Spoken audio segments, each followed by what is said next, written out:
Students, आज हम electricity chapter पढ़ेंगे। इलेक्ट्रिसिटी और इलेक्ट्रिसिटी में सबसे पहला टॉपिक पढ़ेंगे इलेक्ट्रिक करंट।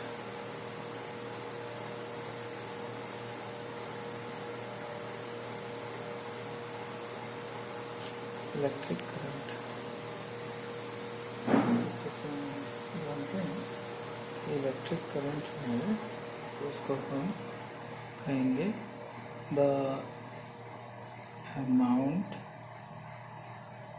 Of charge. जो नेगेटिवली चार्ज पार्टिकल्स हैं और जो पॉजिटिवली चार्ज पार्टिकल्स हैं तो इस तरह से होते हैं। और हम इलेक्ट्रिक करंट की बात कर रहे हैं, इसका मतलब है amount of charge flowing through a particular area in. तो अमाउंट ऑफ चार्ज यानी कि इलेक्ट्रॉन जो है वो फ्लो करेंगे थ्रू ए पर्टिकुलर एरिया, तो किसी एरिया से होते हुए in unit time. In unit time तो टाइम हम जैसे कि लगा सकते हैं सेकेंड्स, मिनट और आवर्स। तो उसमें हम देखेंगे कि इलेक्ट्रिक करंट जो है किसी भी conductor particular area in unit time. तो पर्टिकुलर एरिया किसका? कंडक्टर का। तो पर्टिकुलर एरिया हम यहाँ पे इसमें ऐड कर देते हैं, पर्टिकुलर एरिया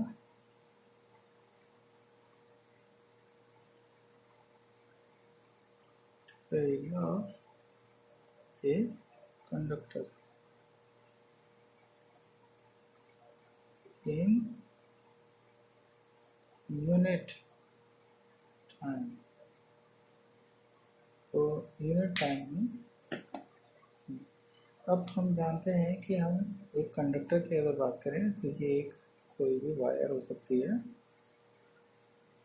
सो वायर की जो ये एरिया है क्रॉस सेक्शनल एरिया, अगर हम यहाँ देखें तो यहाँ समझ सकते हैं कि ये क्रॉस सेक्शनल एरिया, या यहाँ से कट आउट या इसका फ्रंट फेस हम इस तरह से हम देख सकते हैं कि ये क्या होता है, एरिया होता है। ये सर्कुलर होता है। तो सर्कुलर में कितने इलेक्ट्रॉन्स जो हैं वो कितने नंबर ऑफ चार्ज जो फ्लो करेंगे। तो फ्लो करेंगे मतलब वो आगे की तरफ इसमें जाएंगे। तो ऐसे amount of charge flowing through a particular area of a conductor. तो ये क्रॉस सेक्शनल एरिया है जिसमें से चार्जेस मूव करेंगे।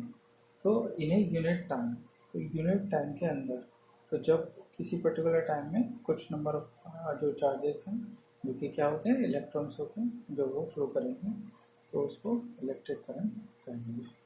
ठीक है। इसके बाद हम जानते हैं कि एक जो इलेक्ट्रॉन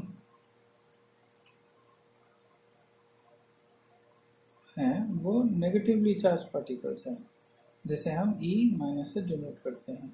तो minus for negatively charge particles. तो इलेक्ट्रॉन नेगेटिवली चार्ज पार्टिकल्स होते हैं और उनको डिस्कवर किसने किया ये हम याद रखेंगे। हम जानते हैं J.J. थॉमसन।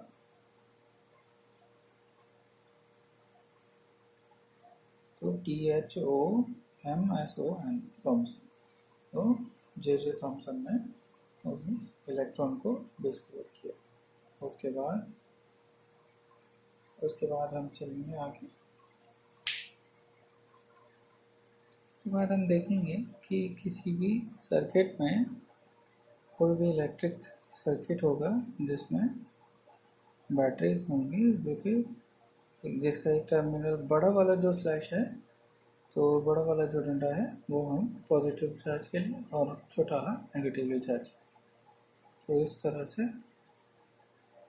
तो हम देखेंगे, और यहाँ पर हम की लगा देते हैं। यहाँ पर हमने दो बैटरी लगाई, दो छोटी छोटी सेल लगाई हैं जो कि मिलकर 2 वोल्ट्स की हैं, जो कि मिलकर क्या हो जाएंगे 4 वोल्ट्स की। तो इस तरह से ये 4 वोल्ट बैटरी है, 2 वोल्ट की सेल्स हैं, और एक की है। ये क्या है की, जो कि स्विच करने के काम आएगी, ऑन ऑफ। और आगे चलकर हम इससे एक बल्ब लगा देते हैं।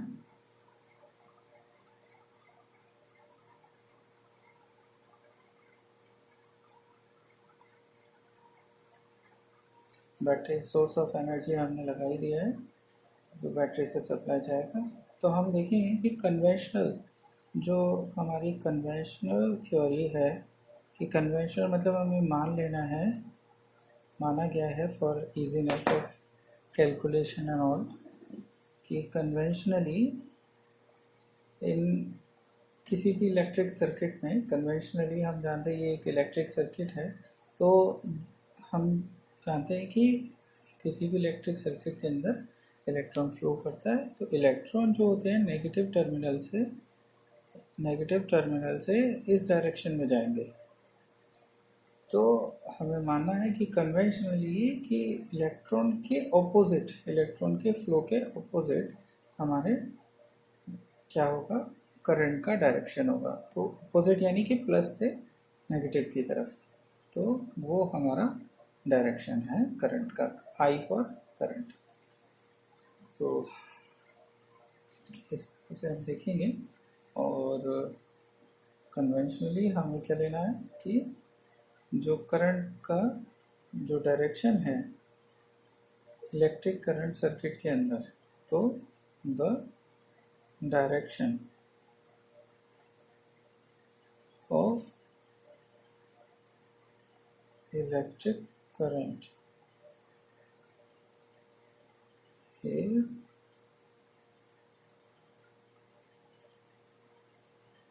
is taken as opposite to the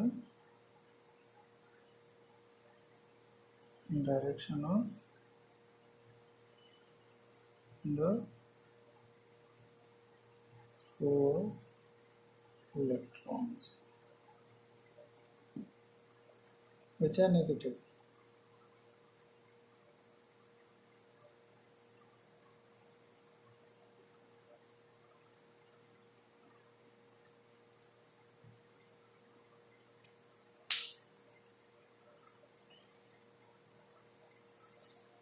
और उसके बाद हम आ जाते हैं कि इलेक्ट्रॉन्स की एसआई यूनिट। तो एसआई यानी कि इंटरनेशनल सिस्टम के अंदर जो एसआई यूनिट है ऑफ इलेक्ट्रिक चार्ज। चार्ज मतलब पार्टिकल्स जो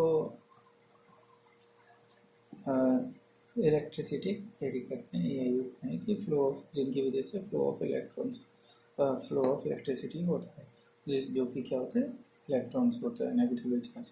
तो जो नेगेटिवली चार्ज इलेक्ट्रॉन्स हैं उनको हम, उनकी जो मात्रा है, क्वांटिटी है कि वो कितने हैं, तो उस क्वांटिटी को मेज़र करने के लिए हमारे पास क्या है, क्यूलम है, COULOMB, क्यूलम। तो क्यूलम को हम C से मेज़र करते हैं, C हमारा सिंबल है फॉर क्यूलम। तो ये हो गई ऐसा unit of electric charge. Electric charge यानी इलेक्ट्रॉन्स। तो इलेक्ट्रॉन के लिए हम कूलम में हम मेज़र कर सकते हैं कि वो कितने सारे हैं, तो कितनी मात्रा में है, उनकी मात्रा क्या है। तो अब हम आगे बढ़ते हैं। तो नाउ वी विल सी कि 1 कूलम में 6 × 10⁻18 electrons charge ELECTRONS CARGE, तो 6 × 10, 10 की पावर क्या है यहाँ पर, 10 की पावर है 18, तो 10 की पावर 18 इलेक्ट्रॉन्स का जो चार्ज है वो होता है एक कूलम के अंदर। इतने सारे इलेक्ट्रॉन्स जो है वो होंगे, और एक अगर इलेक्ट्रॉन की पावर यानी कि चार्ज के बारे में अगर कहा जाए 1 इलेक्ट्रॉन, तो वो होगा 1.6 × 10⁻⁻19 कूलम। ठीक है, फिर इसके बाद आगे हम देखेंगे कि ऐसा यूनिट ऑफ इलेक्ट्रिक करंट। अब इसके बाद हम क्या देखेंगे कि ऐसा यूनिट ऑफ इलेक्ट्रिक करंट, ये मैं मिटा देता हूँ।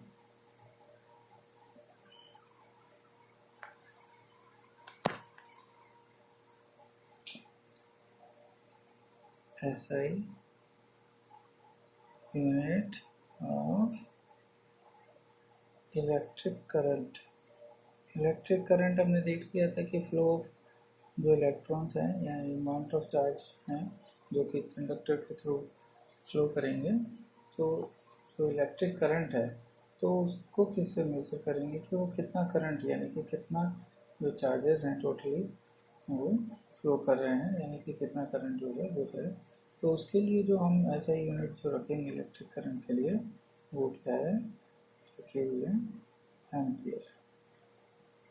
एम्पियर को हम डिनोट करते हैं ए से, ये हमारा सिंबल है एम्पियर के लिए। करंट के लिए आई डिनोट करते हैं, लेकिन जो इसकी ऐसा यूनिट है वो क्या है, एम्पियर। तो इलेक्ट्रिक करंट की ऐसा यूनिट क्या है, एम्पियर है। और हम देखेंगे कि जो इलेक्ट्रिक करंट एम्पियर है वो ऐसा यूनिट है एम्पियर, और ये एक साइंटिस्ट के नाम पर है जिनका नाम एंड्रे मैरी एम्पियर है,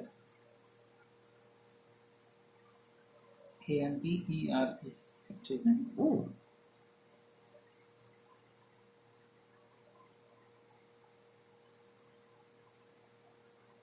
AMPERE, तो ये Andre ANDRE MARIE AMPERE Andre ampere. और उसके बाद जैसा कि हम जानते हैं कि एस आई जो होता है Q/T होता है। Q यानी कि चार्जेस, Q का मतलब है चार्जेस।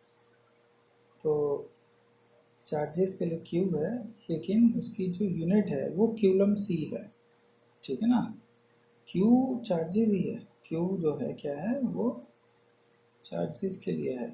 या हम इसे नीचे रख लेते हैं, तो ऐसे कर लेते हैं हम, तो बॉक्स में डाल लेते हैं। और ये जो Q है वो चार्ज है, और जो T है वो टाइम है, और जो I है वो करंट है। ठीक है, तो CURRENT करंट।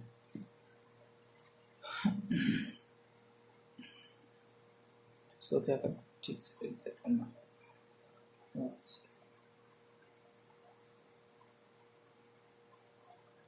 तो करंट। तो इस तरह से हम देखेंगे कि ये करंट के लिए ऐसे है। अच्छा, इसे हम जब आगे और थोड़ा सा डिफाइन करें, अगर हम देखें कि अगर हम करंट को 1 एम्पियर ए, करंट की जो ऐसा यूनिट हमने लिखी थी वो क्या थी, एम्पियर थी। यहाँ पर हम देख सकते हैं कि करंट जो है आई जो करंट है उसको मेजर करते हैं, ऐसा यूनिट है वो ए। तो जो आई के लिए ऐसा यूनिट अगर हम 1 एम्पियर अगर हम यहाँ पर रख लें, और क्यू के लिए क्यू क्या है, क्यू जो है वो चार्जेस है। और चार्जेस के लिए हमने क्या लिया था, इलेक्ट्रिक चार्ज के लिए ऐसा यूनिट क्या ली थी, कूलम ली थी। तो अगर हम 1 कूलम रखें और नीचे हम टाइम अगर रखें 1 सेकेंड, तो हम इसे समझ सकते हैं कि 1 कूलम/सेकेंड अगर किसी कंडक्टर में फ्लो होता है चार्जेस का, तो वो क्या कितना करंट होगा, 1 एम्पियर ऑफ करंट होगा। ठीक है,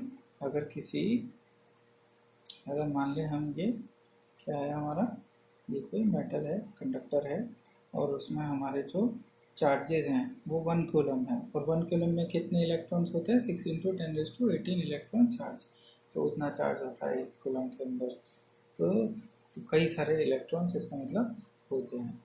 तो वो जब इस क्रॉस सेक्शनल एरिया में होते हुए गुजरेंगे और वो 1 सेकंड में गुजरेंगे, तो जो करंट का फ्लो होगा वो क्या होगा, 1 एम्पियर होगा। ठीक है, तो आगे बढ़ते हैं इसके साथ।